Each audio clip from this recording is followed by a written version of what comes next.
here for day 3.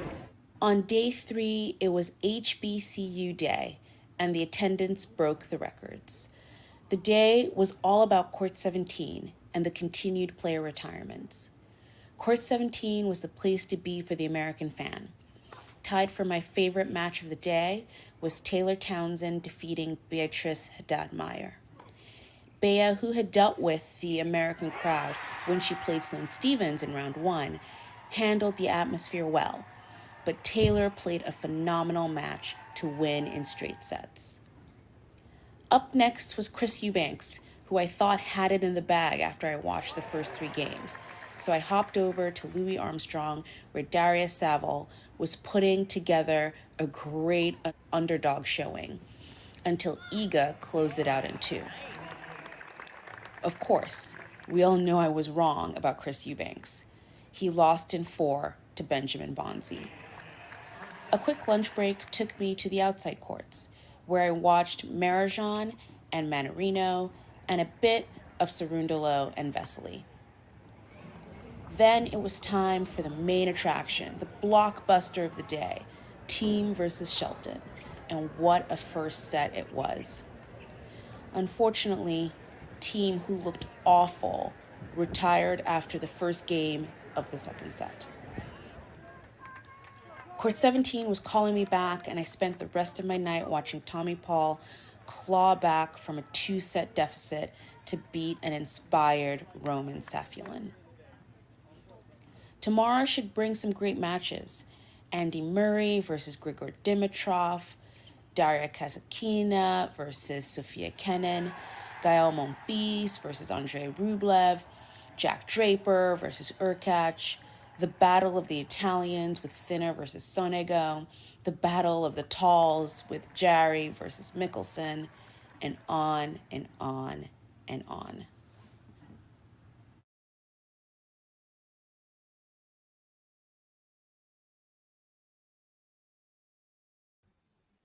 How about that for an introduction? Good stuff, Anastasia, as always, producing the goods. So thank you for that. I love the Battle of the Talls, by the way, and on and on and on, which, by the way, brings me to ons. Is there something I don't know, Ghosty? I do hope that this is not an ons Jabeur withdrawal incoming. That would be good to know if you can let me know in the live chat. In the meantime, let's look back on yesterday's action. That was a wonderful video that we had from Anastasia. I'm going to begin with probably the headline of the day, although that is arguable. Let's have a quick look at the guy himself, by the way, singing along to I Want to Dance with Somebody by Whitney Houston. In this changeover here. I don't know if you can all see that, everybody, but yeah, that's Stricker there. I want to dance with somebody. I'm not going to sing along, so I can save your ears. But yeah, Dominic Stricker having a good time there, knocking out Stefanos Tsitsipas in 5 sets. I'd love to know your thoughts on this particular match. I'm going to have a quick look at some of the details regarding this match, but listen, I guess there's a tale of 2 stories here and a tale of 2 headlines, with Stefanos going out, which of course round 2, another early exit for a guy who's never made the second week of the US Open, and Dominic Stricker winning in 5 sets, an incredible performance. And of course, Tsitsipas was serving for it in the 4th set. Also, I'd like to know, is there any truth to the stories about Tsitsipas and his coach? That would be good to know, because there's been suggestions that him and Philippoussis are going to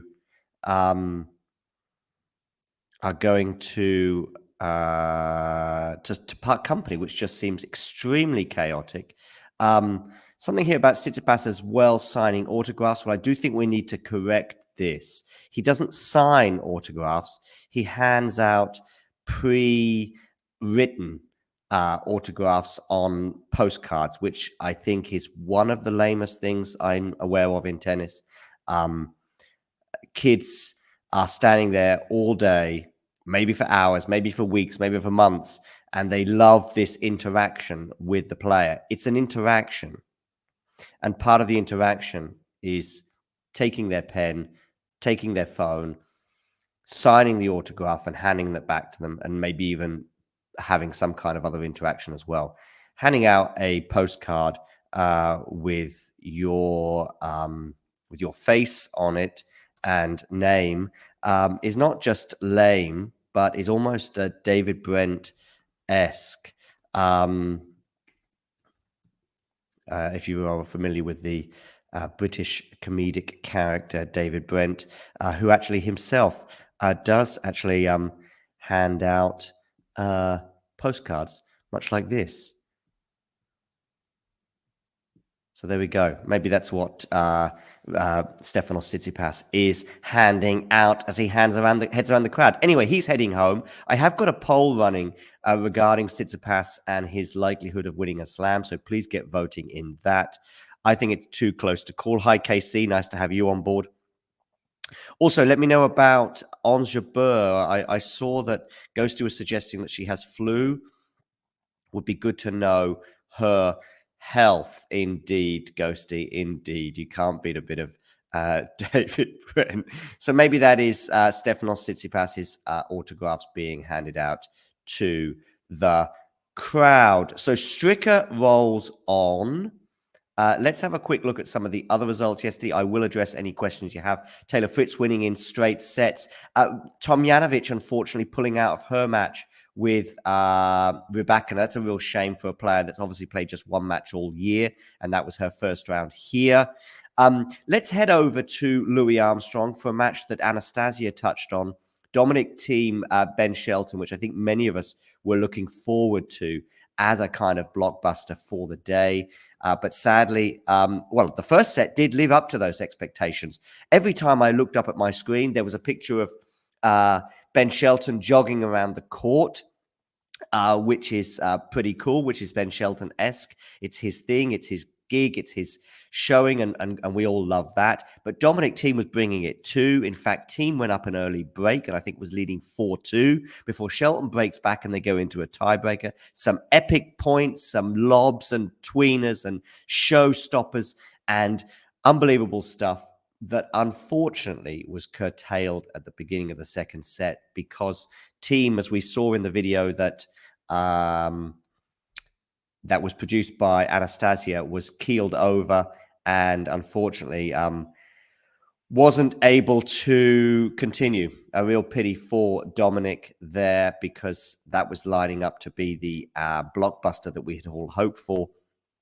But yes, as you can see from this image, Shelton proceeds through. So the son of Brian Shelton will be there. Still waiting for news on Ons Jabeur, by the way. It would be good to know if there is any truth to the rumors that I've kind of created from what you saw with the thing. Let's see if I can find anything on that, actually. Ons Jabeur. Nope, so far I don't see anything. But she's obviously in action later on today. So we'll have a look ahead to today's action shortly. So Thiem sadly departs after his first win at a Grand Slam since 2021, I'm going to say. Anyway, Fritz, as I said, is already through. Jen Brady, she knocked out Magdalene in 3 sets. I only caught the last few points of this. Breaks galore, but Jen Brady knocks out the Australian Open semi-finalist, so she's on to round 3. Probably one of the surprises of the day that went under the radar because of so many other things going on was Azarenka's departure. Oh, really? I was not aware of that, Ghosty. And that may explain some of these people falling sick. This is what yesterday's promo was for. I'm not quite sure what that is, Shahiri. But we had Anastasia, yes, doing a promo of yesterday's matches because this is the daily review where we look back on yesterday's matches, but also a look ahead to today. Okay, so that would be interesting to know a little bit more about as well. But Ons flu coming from Matt on Tennis Podcast may have from press exchange. Okay, yeah, but does that mean she's withdrawn? That's my big question. I would like to know about Ons Jabeur, if she has indeed withdrawn. Okay, I will bring that to you as soon as that comes. Anyway, so yes, Azarenka kind of flying under the radar. She is out in straight sets, but I didn't manage to catch that match because I was busy elsewhere. Okay, probably the next port of call that I think we should stop at is Casper Ruud, and this is a match that I did manage to catch most of. Zhang, by the way, really could have and should have got this done in straight sets. He dominated Casper Ruud. From the start, Casper Ruud had to save, I think, 4 break points in the first game. Casper Ruud could barely get a look in on the Zhang serve until the end of the second set when he just broke like that. And it was like one of those, okay, this is the big dog, at least in terms of stature within the game, finally stamping his authority. And I expected Casper Ruud then to move on. No, Zhang was not having a bit of it and regained that authority over Casper in the third set. In the fourth set, I don't really know what happened because I switched over to a different match thinking that Zhang may well close this out. He didn't. Casper Ruud then regains the ascendancy, but maybe Zhang just took a little bit easy in that fourth set. I'd love to know your thoughts as well on Casper Ruud. We've spoken about Stefanos Tsitsipas in a bit of detail. Okay, Ghosty, you just got me thinking because a press room exchange for today made me think, okay, maybe there was an issue there, but fortunately not. Because, I mean, if there's a press conference given by Ons Jabeur the day of her match, then like the day hours before her match, I thought that maybe she might be putting out, but that was good. Nick and Jack covering team versus Shelton promo. Maybe I showed it. I see yesterday's. Maybe I showed day 2's promo during that match. May have. Oh no. I know what you're talking about. Oh, I see. Yes, I know exactly. Yeah, that's a promo for the first serve. First serve, which is our daily show at 3:00. Gotcha, Shrihari. I thought you were talking about Anastasia's videos at the beginning of each of these shows where we look back on the previous day. A nightmare season. Yeah. I think Casper's clay season last year was not great either, but of course he gets the French Open final and it appears amazing. This year he won Estoril, of course, a 250, had another kind draw in Paris and got to the final. I went into Australia in exactly the same way as I went into the US Open and exactly the way I went into Wimbledon, thinking Casper's not going deep here. And it's more because of Casper rather than his draw, although he was always going to play either Zhang or Wolf in the second round. And I think both of them would have had a chance, and perhaps Zhang even more so. And the proof is in the pudding there. Zhang, of course, who was up 2-0 and a double break on Wolfie. Yeah. Okay, so a new variant, but I don't know if that's anything to start worrying about or shutting borders or closing airports. Fingers crossed on that one. But the US Open and its illnesses does seem to be a bit of a running theme. We had Rusevori withdrawing from his match. We had Ons Jabeur struggling to finish her match. And now we have Dominic Thiem retiring during his match, all due to illness. Okay, so Ruud, last year's finalist, is out. He will be dropping down the rankings, although we did a quick calculation last night suggesting that he may well still stay in the top 10. But whether he makes the ATP finals, I would suggest, is at the moment at least looking unlikely. I think he's about 10th in the race. Okay. Let's have a look. I probably missed some matches on Ash, actually, that occurred yesterday. Because I know I've just seen Coco Gauff here. Let's have a quick look at Ash, actually, which opened up with Andreeva against Gauff. I saw Damien describing this performance from Gauff in extremely glowing colors. He also suggested, which I think I agree with, that Andreeva's chances in Paris were a little bit better than here. I also think that Coco now has got that first round nervy occasion when she was the big favorite off her shoulders. And fingers crossed we will see the best Coco now from here on in the tournament, which of course is bad news for Iga Swiatek. because they are on collision course for a quarterfinal clash. Bit of tennis still to be played between now and then. Iga winning in straight sets over Daria Saville as well. Saville going up, I think, an early break, but Swiatek getting it back. Saville, by the way, did break serve a couple of times in this match. So certainly pushing Iga a little bit more than she was in her first round when she only dropped one game against Peterson. Nevertheless, the Iga train rolls on, as does newly reinstalled world number one Novak Djokovic. Him and Carlos Alcaraz are exchanging the world number one spot like a hot potato. Currently, Djokovic is in charge of aforementioned root vegetable, and will be so for at least a couple more weeks because he went beyond the first round. That's all he had to do here, given that he didn't play in last year's tournament. He dropped just 6 games. The first set, actually, I did watch. Zapata Miralles was hanging in there and was redlining at times. And I thought he played really well for the first set, and then probably until he got broken at the beginning of the second. But you just knew that it was just unsustainable. You just felt as though this is Djokovic's normal level. This is Zapata Miralles playing the set of his life. And you just thought that just is so energy and confidence sapping. And Djokovic rolls on. This was a great match. Second up on Louis Armstrong. I was all over this one. Collins, in the second set tiebreak, has 2 match points. Of course, she for it with big shots and swing volleys when you're thinking she could take it easy, but that she doesn't know anything else.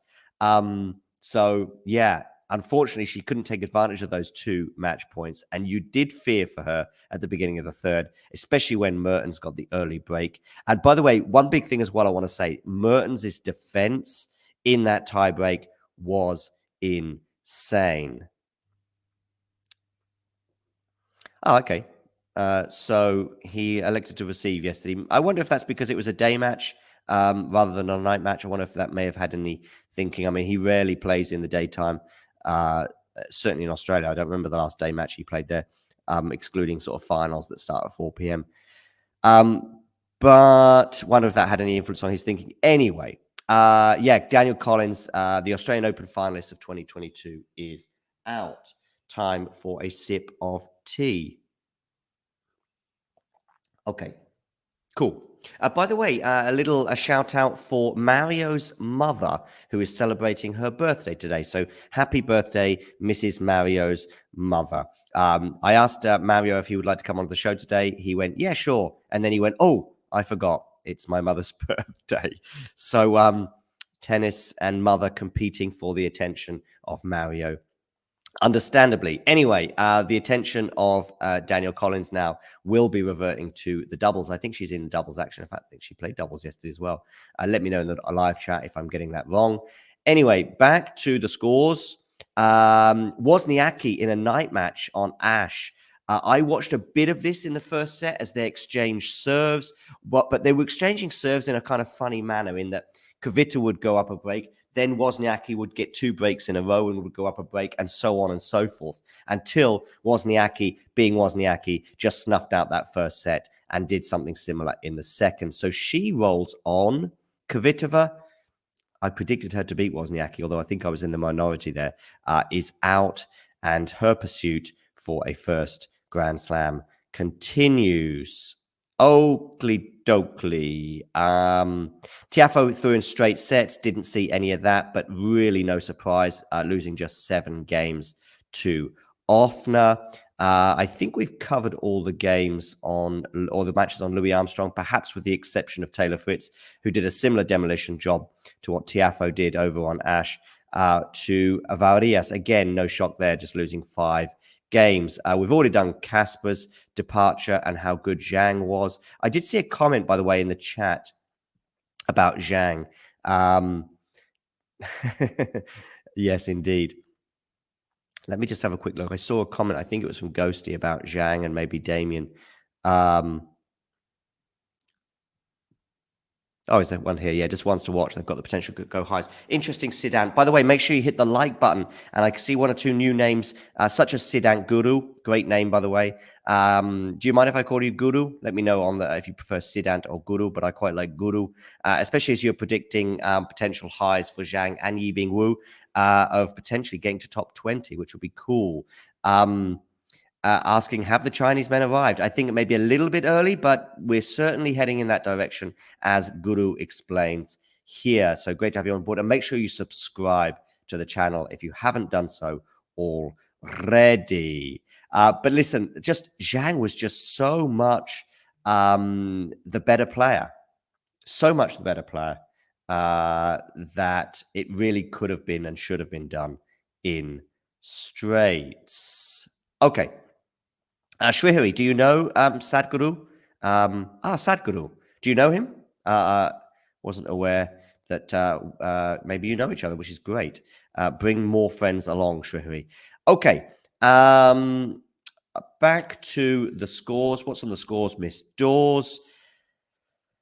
What other matches have I neglected to talk about? Eubanks going out. I'll get to that in a second. Bencic through in straight sets. So the British consistency at the US Open of win-win-win, set, comes to an end after the qualifier. Miyazaki goes out to Bencic. I do have Bencic going a little bit far in my bracket, so that's good. Laszlo Djere winning in straight sets, setting up a clash, I believe, with Novak Djokovic in the third round. Does Djere have any chance? Can Djere get a set? Let me know in the live chat. Of course, there's also a potential rematch in round 4 for Novak Djokovic against Vesely. I say a rematch because they've played each other twice before, and Vesely has a winning record. I think he has a winning record. He certainly won the last 2 anyway. Chastea, by the way, going through in straight sets. So she will play the very fresh Rybakina in round 3. So, yeah. Oh, wow. Thank you, Nerlan. I know this is a tennis show, but I'm very, very interested in that. So thank you, Nerlan. Probably I will go to my private Twitter account and dive in there because we are just hours away from, of course, the deadline for transfers. Anyway, apologies for that little digression. Back to the tennis. Yes, so Chastea sets up a clash with Rybakina, but Rybakina will be the heavy favorite. But that's coming up tomorrow, so that'll be mentioned probably in tomorrow's show. Karatsev, by the way, listen, what do you think about this? I think Karatsev may be the only person on this side of the draw who has a chance of being Novak. I could be wrong. And what I mean is obviously a really good day. A really good day for Stefanos Tsitsipas. He's still losing to Djokovic. A really good day for Fritz. Yeah. A really good day for Tiafoe. Okay, let's have those 3 as potentials, but that is it. Okay. Anyway, Karatsev rolls on. He was in a bit of a dogfight 1 set all, but ended up emerging the winner there. I can't wait to get to talk about Ostapenko, but I'll do that shortly. Fucsovics going out, winning just 4 games to Hijikata. I heard Damien suggest that maybe Fucsovics was running on empty after his 5-set epic over Sebi Korda, but Hijikata making the third round. Eyebrows raised. Okay.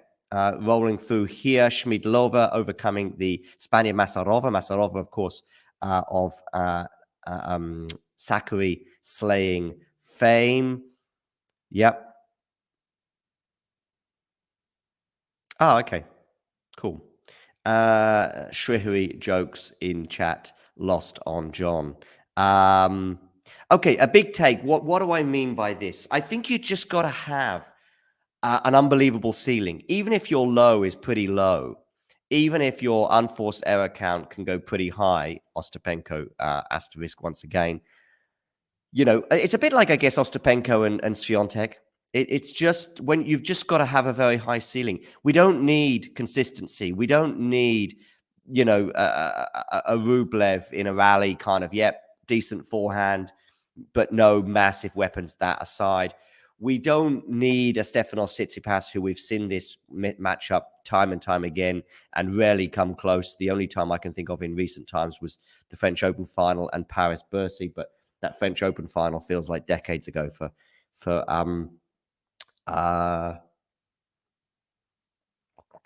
Tsitsipas. Regarding Karatsev as well, we have seen him beat Novak on clay in Serbia.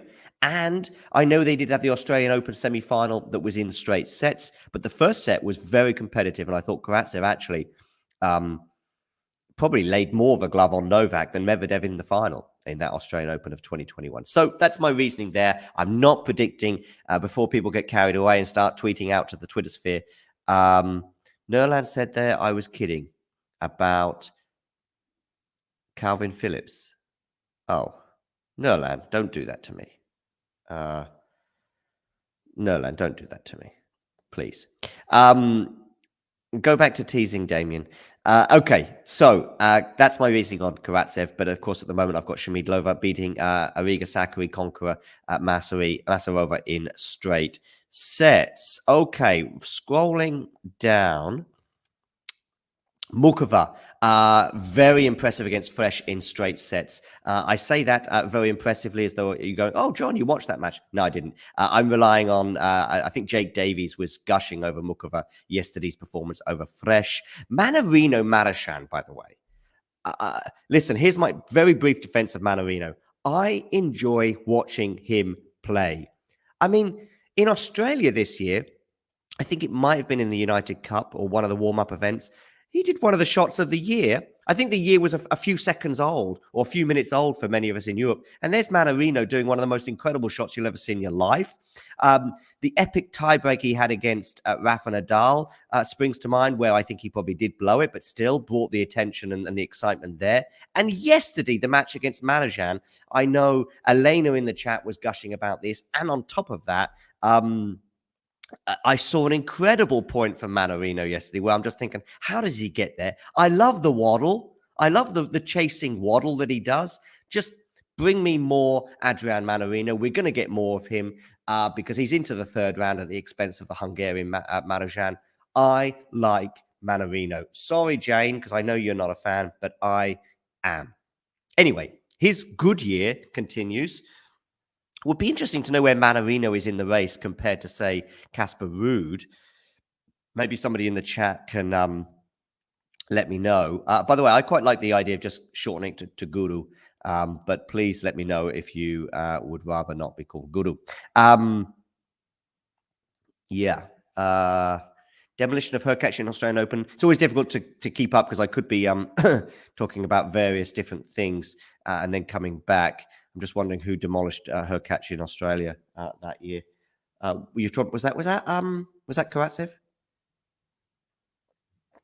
I remember him going out early in Australia that year, though, because I thought he would go far, but he went out, I'm going to say, in a blaze of glory with hundreds. Oh, yes, Manarino. Yes, Manarino. Yes, of course it was. Yes, beating Hurkacz that year. Yeah. Anyway, I like him. So that is done. McDonald is out, by the way, to Gojo. Maybe that's a surprise for some. More importantly, Gojo managed not to get injured against McDonald because I think every time I watch McDonald this year, his opponent is struggling and about to retire.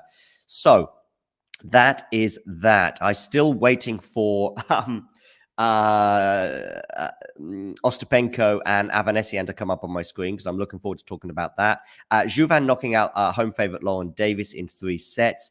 Vesely through in 5 sets against Francisco Sorondolo. I think this is a surprise. I'm sure for many others as well. The stronger Sorondolo, as I would call him, going out in a 5th set tiebreaker, 10-6 in that tiebreaker. Let me know your thoughts on that. As I said, Vesely is a potential 4th round for Novak Djokovic. A bit of tennis to be played before then, of course. But yeah, and Vesely was up 2 sets to love before Sorondolo gets it back. But held on for the victory. So good for the Czech. Who would have thought? Czechs and tennis players. Djokovic Fokina are having very little trouble with the other brother, so their family household will be a bit of a miserable occasion right now. But I don't think that's a surprise. I have Djokovic Fokina in my quarterfinal, by the way. Thoughts? Discuss. So yeah, I also have Sebi Korda in the quarterfinal, but we won't be talking about that because we don't need to. Wong overcoming Tsitsipas Tormo. Damien suggesting that the biggest pusher on tour on either side is Tsitsipas Tormo. So let me know if you agree or disagree with Damien there.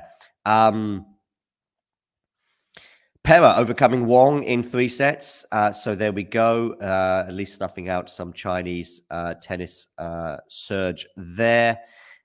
Scrolling down, still waiting to get to Avanesian. I'm not sure what court they were on. I know it wasn't a show court. Taylor Townsend, by the way, it was really good of Anastasia to shed a lot of light on this at the beginning of the show with her daily review. So make sure you, by the way, click the like button. Even if you don't like me, make sure you like for Anastasia's contributions, which have been invaluable over the last couple of weeks, and especially with these reviews that we post at the beginning of every single first serve, which starts at 9 a.m. Eastern Time, 2 p.m. British Summer Time, 3 p.m. Central European Time, and other time zones elsewhere. Probably about 4 p.m. in Greece, probably 5 p.m. where you are, Shrihi. I always get confused whether you're 1 or 2 hours ahead of us here in Germany. Anyway, Taylor Townsend winning in straight sets over Haddad Meyer. I would call that a mini upset. There were bigger upsets elsewhere, but a lot of love shown for Taylor Townsend by Anastasia, and rightfully so. She saw that match herself on court 17, where she said in her video, really loved that intro, by the way, court 17 is where it's at, because she then watched the beginning, at least, of Eubanks Bonzi.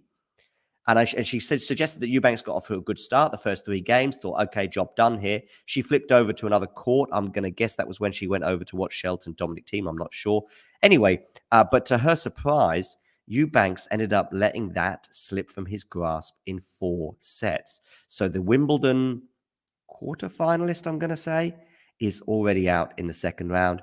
Perhaps a bit like Casper Ruud, though. Maybe we're going to see a sort of a reversion to the level on the hard courts. Let's see how his season continues from here, particularly on the indoor courts in Europe. Finally, here we go, ladies and gentlemen, over on, I think it's still on court 17, am I right? Is this all court 17? I can't see a court number. Anyway, whatever the court, we have 2 real peaches to end today's show on, or at least end the review, because I will have a quick look ahead to today's action. Tommy Paul overcoming Safiullin in 5 sets. Safiullin, another person, by the way, who had a great run in Wimbledon before he lost to Yannick Sinner, I think also in the quarterfinals, I believe. Anyway, Tommy Paul there emerging. I don't know what happened in the first 2 sets, but he obviously went for a wander. A bit like Anastasia. And but he decided to come back in the 3rd set and end up going through. Of course, Tommy Paul is a quarterfinalist for Damien. Damien's quarterfinalist. Let's have a quick look at the poll, by the way, that I've got going. Very close. Very close. That's probably about right. Okay, 2 hours ahead, Shruhi. Good to know. Yep. Good. Big up Anastasia. I know she was here yesterday for a little while during the show before having to depart because she was obviously rushing off to get to Flushing Meadows, as I'm sure she's doing today. Yeah, Ghosty. I just love the random comment you put in the chat yesterday of Ostapenko is at 45 unforced errors. And I think that was towards the end of the 2nd set at that point.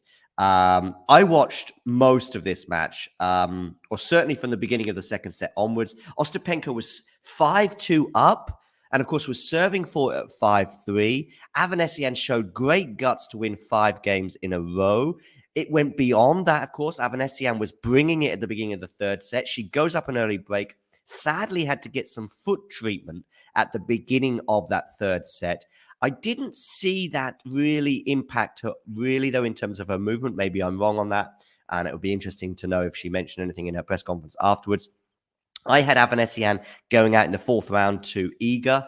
So that prediction is not coming true. But of course, I was pretty close on her winning this match against Ostapenko. So Avanesian, of course, who told Talking Tennis earlier this year that she has ambitions to become world number 1 and win a Grand Slam.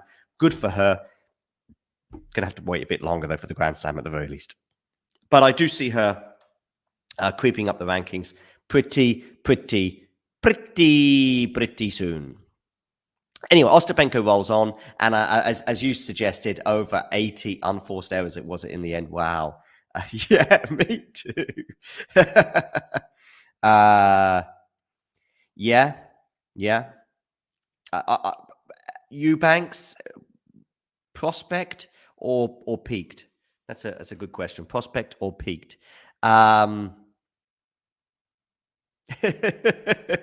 Good one, Sean. Shawnee, by the way, Sean and Ghosty are really competing for comments of the day these days because these are great. Anyway, indeed. Big up, Avanesian. Hi, Roy. Nice to have you on board.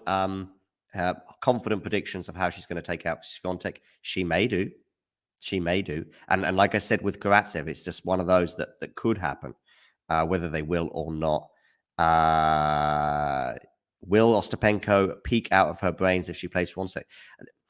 It could also be a bakery.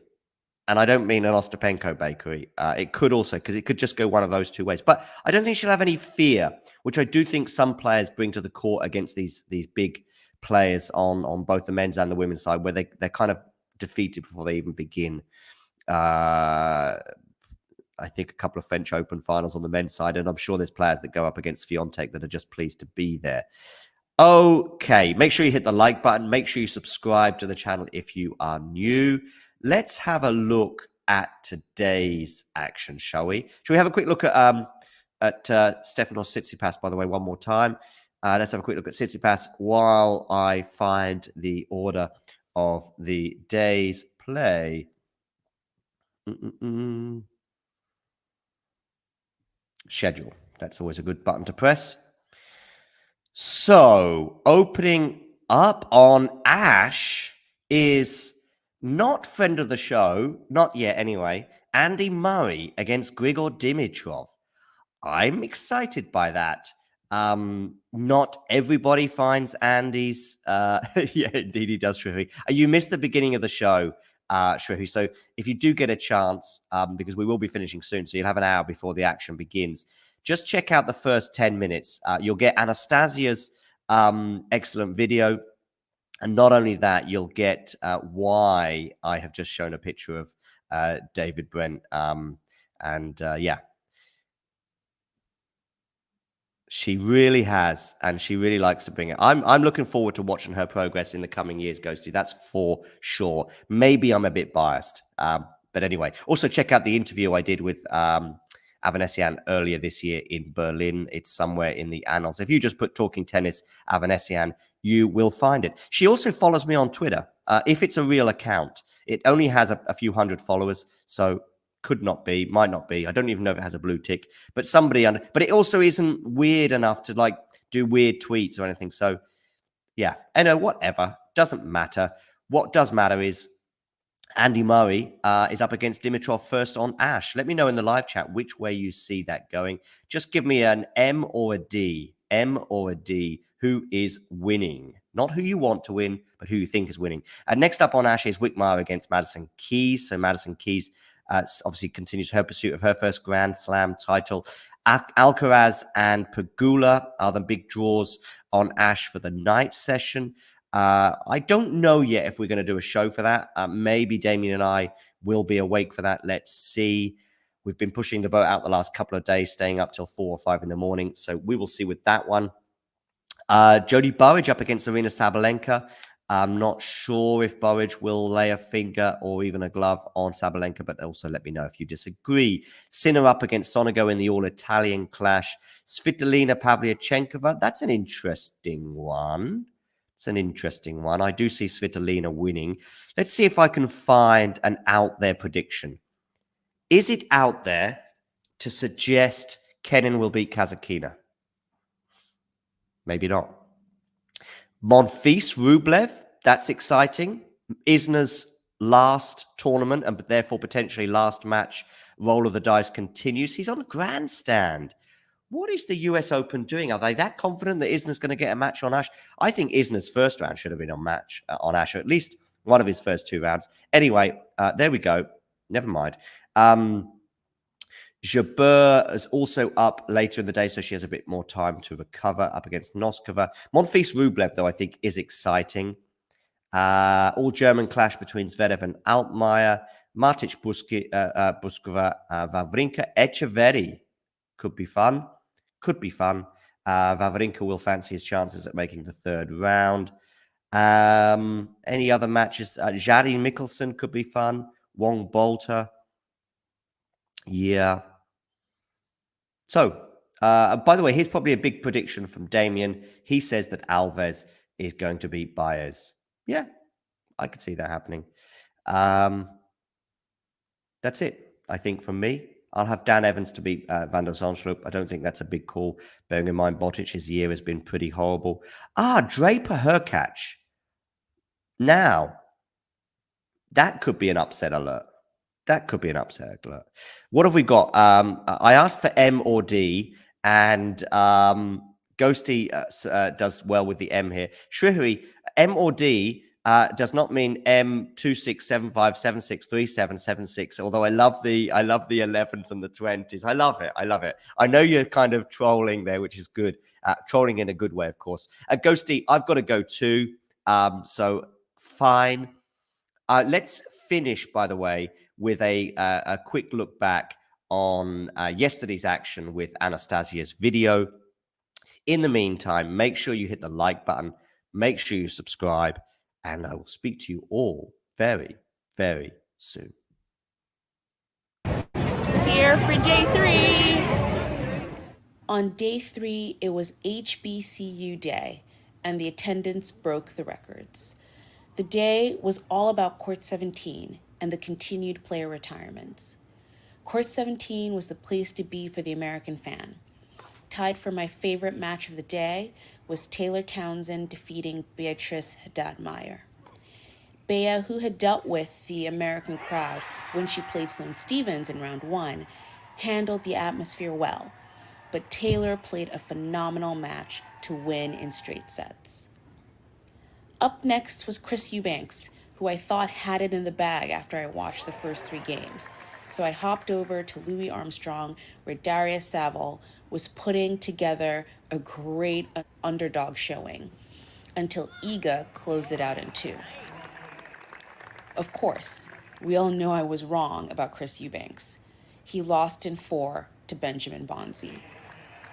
A quick lunch break took me to the outside courts, where I watched Marajan and Manarino and a bit of Cerundolo and Vesely. Then it was time for the main attraction, the blockbuster of the day, Thiem versus Shelton, and what a first set it was.